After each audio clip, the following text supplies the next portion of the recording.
하나님이여 우리에게 믿음을 더하여 주시옵소서. 찬송가 406장으로 하나님께 찬양드리겠습니다.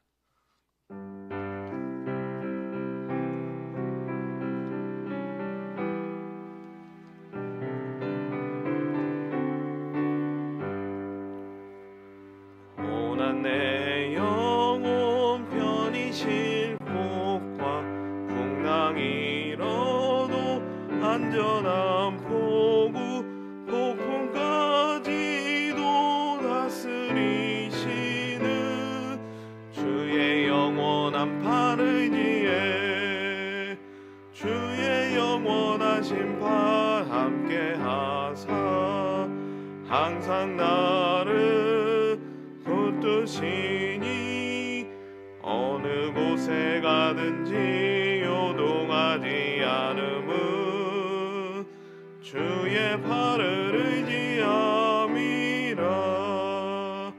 세상 친구들 나를 버려도 예수는 함께 동행함으로 주의 은혜가 충만하리니 주의 영원한 팔 의지에 주의 영원한 심판 함께 하사 항상 나를 붙드시니 어느 곳에 가든지 요동하지 않음은 주의 팔을 의지함이라. 나의 믿음이 연약해져도 미리 예비한 힘을 주시며 위태할 때도 안보하시는 주의 영원한 팔 의지에 주의 영원한 심판 함께 하사 항상 나를 붙드시니 어느 곳에 가든지 요동하지 않음은 주의 팔을 의지함이라. 능치 못한 것 주께 없으니 나의 일생을 주께 맡기며 나의 모든 짐 대신 지시는 주의 영원한 팔 의지에 주의 영원한 심판 함께 하사 항상 나를 붙드시니 어느 곳에 가든지 요동하지 않음은 주의 팔을 의지함이라. 하나님 말씀 시편 57편 5절에서 8절까지 말씀입니다. 함께 읽겠습니다. 하나님이여 주는 하늘 위에 높이 들리시며 주의 영광이 온 세계 위에 높아지기를 원하나이다. 그들이 내 걸음을 막으려고 그물을 준비하였으니 내 영혼이 억울하도다. 그들이 내 앞에 웅덩이를 팠으나 자기들이 그 중에 빠졌도다. 하나님이여 내 마음이 확정되었고 내 마음이 확정되었사오니 내가 노래하고 내가 찬송하리이다. 내 영광아 깰지어다. 비파야 수금아 깰지어다. 내가 새벽을 깨우리로다. 아멘. 시편 57편에는 표제어 제목이 기록되어 있는데 이 제목을 보시면 시편 57편이 어떤 시대를 어떤 때를 배경으로 하여 지어졌는지를 확인할 수 있습니다. 크게 세 가지가 기록되어 있는데 맨 마지막에 기록된 부분을 보시면 다윗이 사울을 피해 굴에 숨었을 때 이 시편이 기록되었다라고 그렇게 말씀하는 것을 보게 됩니다. 성경을 통해서 다윗이 사울을 피해서 굴에 숨은 것은 2번 있는 것을 보게 됩니다. 사무엘상 22장을 보시면 아둘람 굴에서 숨었고 사무엘상 24장에 보시면 엔게디 광야의 어떠한 한 굴에서 다윗이 사울을 피해 숨었다라고 그렇게 말씀하고 있습니다. 그런데 이때 혼자서 굴에 숨어 있었던 것이 아니라 적게는 400명의 사람과 많게는 600명의 사람과 도망자 신세로 굴에 숨어 있었다라고 그렇게 성경은 우리에게 말씀하고 있습니다. 혼자서 도망을 치면서 숨어 있는 것도 힘든데 400명의 사람들을 혹은 600명의 사람들을 책임지면서 도망하는 것은 결코 쉬운 일이 아닐 것입니다. 혼자만의 어떤 부담만 있는 것이 아니라 400명, 600명의 사람을 책임지어야 하기 때문에 그 부담감이 더욱더 가중되었을 것이라는 것입니다. 마찬가지로 우리의 삶은 혼자서 감당하는 것이 아니라 우리의 가정, 형제, 이웃들이 있습니다. 혼자서의 일을 결정하고 고민하는 것도 쉽지 않은 일인데 우리 가족들도 생각해야 되고 형제도 생각해야 되고 이웃도 생각해야 하기 때문에 우리의 삶을 결정하고 이끌어 간다는 것은 더더욱 무거운 짐으로 다가오게 됩니다. 그런데 오늘 말씀을 다 읽진 않으셨지만 한 부분을 읽었지만 말씀의 내용이 부정적이기보다는 긍정적인 것을 보게 됩니다. 하나님의 영광을 위해서 살겠다. 하나님을 찬송하겠다. 그리고 새벽을 깨우면서 그렇게 살겠다라고 찬송하고 있기 때문입니다. 400명의 600명의 사람을 책임져야 하고 그것도 도망자 신세에서 책임져야 하는데 어떻게 해서 다윗은 힘듭니다. 어렵습니다. 빨리 벗어나게 해달라고 하지 않고 하나님을 찬양하는 긍정의 모습으로 나아갈 수 있었을까요? 다윗이 힘들고 부담스럽고 어렵고 여러 가지의 고민이 있는 상황 가운데도 하나님을 찬양할 수 있는 긍정의 모습으로 나아갈 수 있었던 그 비결은 세 가지로 말씀드릴 수 있습니다. 먼저 오늘 본문 5절에 말씀하고 있는데 5절 말씀 함께 읽겠습니다. 하나님이여 주는 하늘 위에 높이 들리시며 주의 영광이 온 세계 위에 높아지기를 원하나이다. 하나님의 영광을 위해 살겠다라는 목적이 다윗에게 섰기에 다윗은 어렵고 힘든 상황 가운데서도 도망자 가운데서도 하나님을 높이는 긍정의 모습으로 나아갈 수 있었던 것입니다. 한 청년이 방학을 맞이하여서 시골에 계신 부모님 댁에 방문하게 됩니다. 이 청년은 부모님의 은혜로 인해서 농촌에서 생활하고 있었지만 부모님과 같이 어려서부터 농사일을 하지 않고 공부하는 일에 집중할 수 있었습니다. 오래전의 이야기이긴 하지만요. 그 당시에 어려운 상황 가운데서도 그 이제 해외 유학이 아닌 뭐 도시로 가는 그런 유학을 해서 중고등학교 시절을 타지에서 생활하였고 또한 열심히 공부하여서 좋은 성적으로 타지에 있는 좋은 대학에서 그렇게 공부하였습니다. 이제 어떻게 보면 성인이 되었고 많은 배움을 얻어서 그랬는지 몰라도 이제는 좀 부모님을 도와드려야겠다는 마음으로 방학을 맞이하여서 부모님이 계신 시골로 내려오게 됩니다.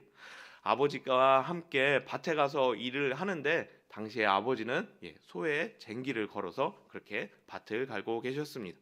그냥 아버지가 하는 모습을 볼 때 쉽게 보였습니다. 뒤에서 쟁기만 잡고 있으면 소가 다 끌고 가는 일이기 때문에 밭을 가는 일을 자신도 해보겠다고 하였습니다. 하지만 아무리 밭을 갈아도 아버지처럼 반듯반듯한 고랑이 만들어지지 않고 오른쪽으로 왼쪽으로 지렁이가 움직이는 것처럼 그렇게 삐뚤빼뚤한 밭이 만들어졌습니다. 자신이 아무리 생각해봐도 도대체 이유를 알 수 없어서 아버지에게 그 비결이 무엇인지를 물어보게 됩니다. 그러자 아버지께서는 저 밭 끝에 있는 나무를 목표로 해서 목적으로 두어서 밭을 한번 갈아보라고 그렇게 조언을 해주게 됩니다. 그리고 아버지의 조언에 따라서 이 젊은 청년은 밭을 그 목표를 삼은 나무를 보고 밭을 갈게 되는데요. 그러자 비로소 반듯반듯한 고랑을 만들 수 있었다는 이야기입니다. 마찬가지로 우리 삶에 고난과 여러 가지 생각하고 결정해야 되는 어려움이 많이 있습니다.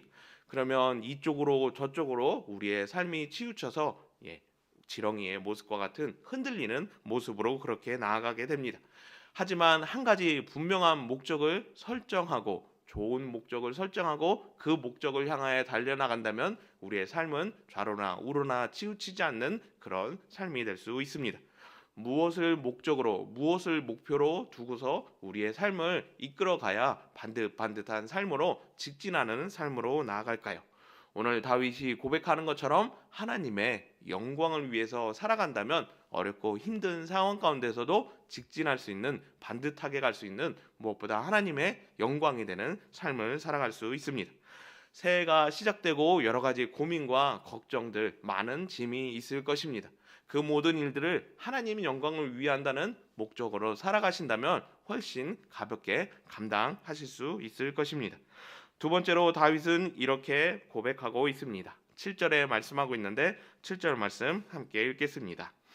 하나님이여 내 마음이 확정되었고 내 마음이 확정되었사오니 내가 노래하고 내가 찬송하리이다. 5절에서 다윗은 하나님 영광을 위해 살아가겠다라고 그렇게 분명한 목적을 세웠습니다.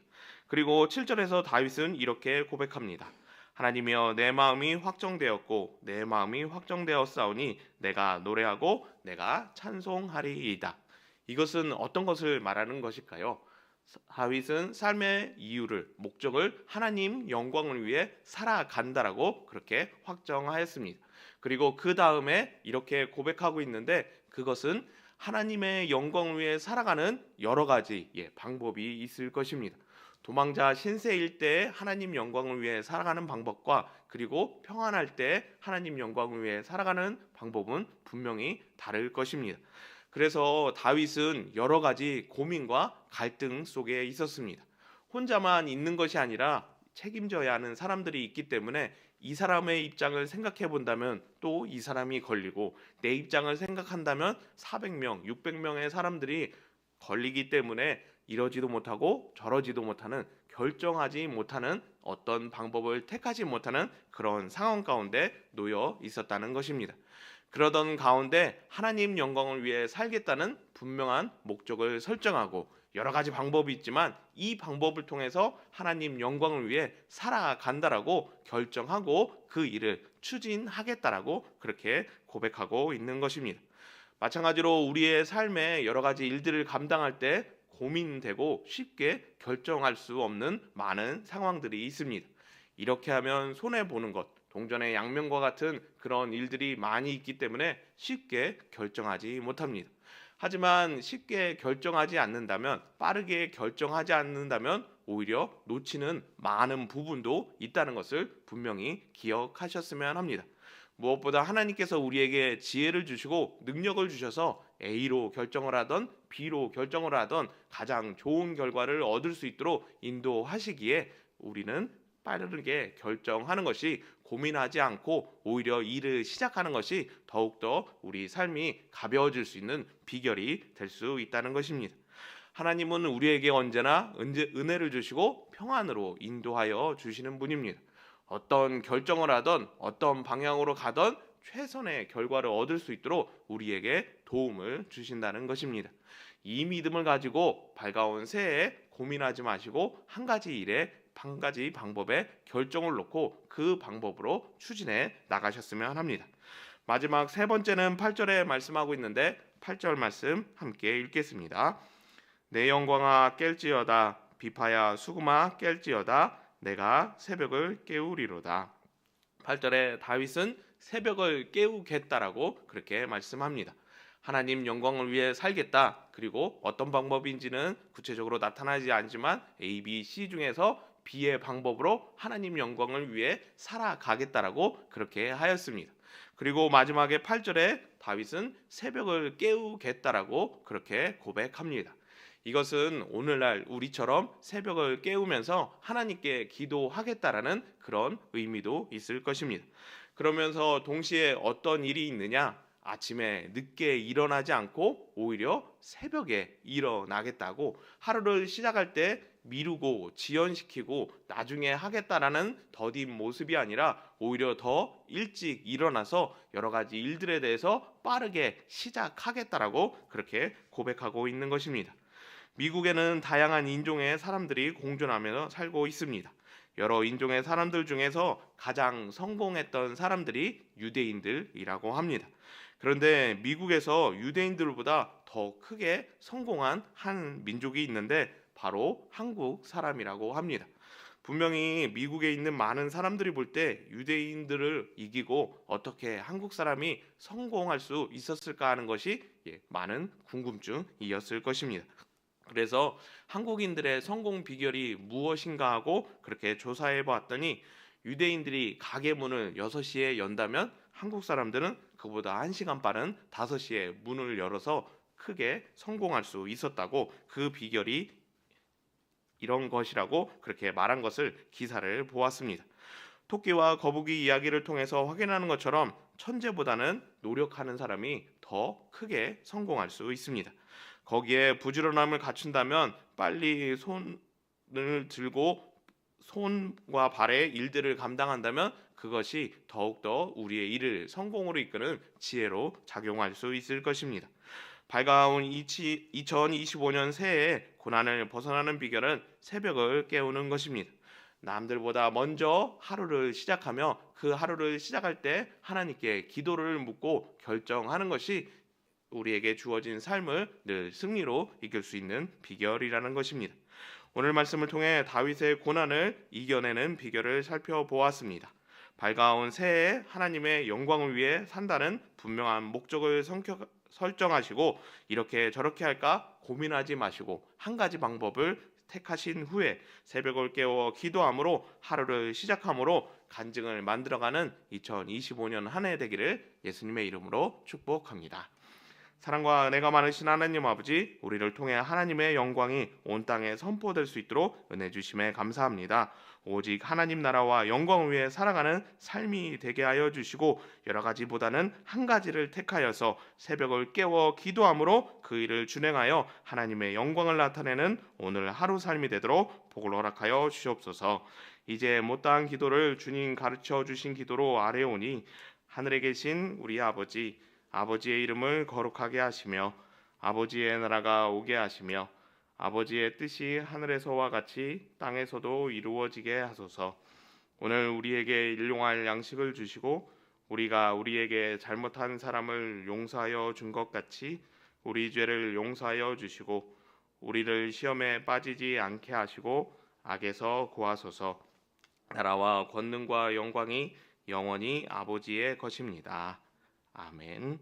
오늘 이 시간 합심하여 기도 드릴 때요, 먼저 주일 예배를 위해 기도해 주셨으면 합니다.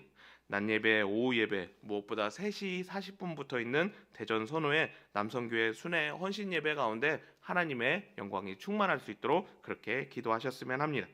두 번째로 은평교회 7번째 비전, 하나님께 가지고 갈 이야기를 만드는 은혜와 평강 공동체가 되게 해달라고 기도해 주시고 은평교회와 담임 목사님을 위하여서 그리고 나라와 민족을 위하여서 항상 우리의 기도 제목인 선교사님과 농촌교회 개척교회를 위해서 그리고 환우들이 속히 퇴원하고 쾌차할 수 있도록 함께 기도하겠습니다. 사랑과 은혜가 많으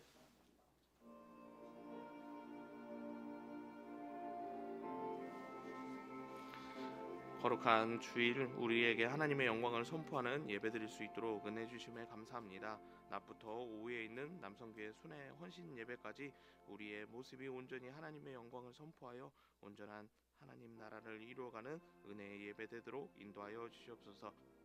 하나님께 가지고 갈 이야기를 만드는 은혜와 평강 공동체 되는 은평교회 되게 하셔서 나의 기쁨과 나의 자랑보다 나의 영광보다 하나님 영광만을 위한 하늘나라 상급을 얻는 귀한 수고와 헌신이 되도록 복을 허락하여 주시옵소서. 이를 위해 은평교회